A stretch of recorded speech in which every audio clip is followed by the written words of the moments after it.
Harland David Sanders का जन्म 9 सितंबर 1990 को इंडियाना के हेनरीविल में हुआ था।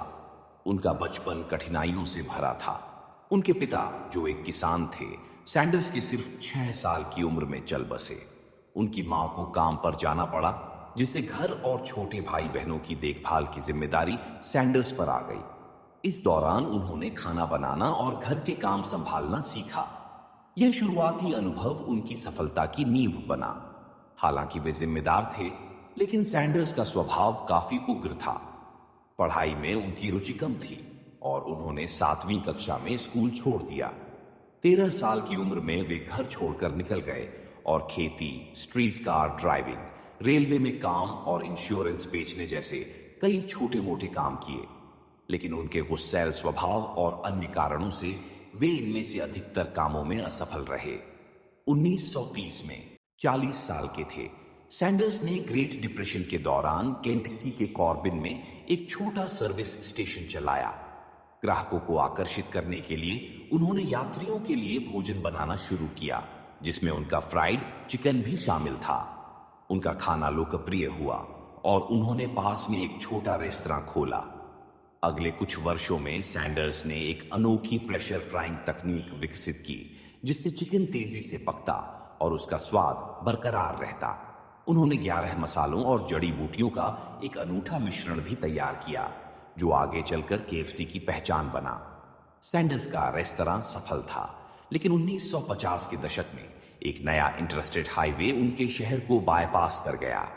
इससे उनका व्यवसाय प्रभावित हुआ और 65 वर्ष की उम्र में उन्हें रेस्तरां बंद करना पड़ा। उनके पास बचत के रूप में बहुत कम पैसा बचा था, लेकिन उन्होंने हार नहीं मानी। अपनी एक $105 की सोशल सिक्योरिटी चेक का उपयोग करके सैंडर्स ने पूरे अमेरिका में यात्रा शुरू की। वे रेस्तरां मालिकों को अपनी फ्राइड चिकन रेसिपी की पेशकश करते थे।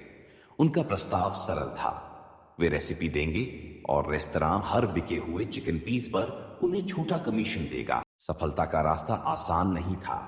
सैंडर्स को बार बार अस्वीकृति का सामना करना पड़ा। 2 वर्षों में उन्होंने 1000 से अधिक रेस्तरां का दौरा किया। कई रातें उन्होंने अपनी कार में सोकर बिताई और मामूली बचत से काम चलाया। कई लोगों ने कहा कि वे एक नई शुरुआत करने के लिए बहुत बूढ़े हो चुके हैं, लेकिन सैंडर्स ने अपने रेसिपी की गुणवत्ता पर विश्वास बनाए रखा और अपने प्रयास जारी रखे।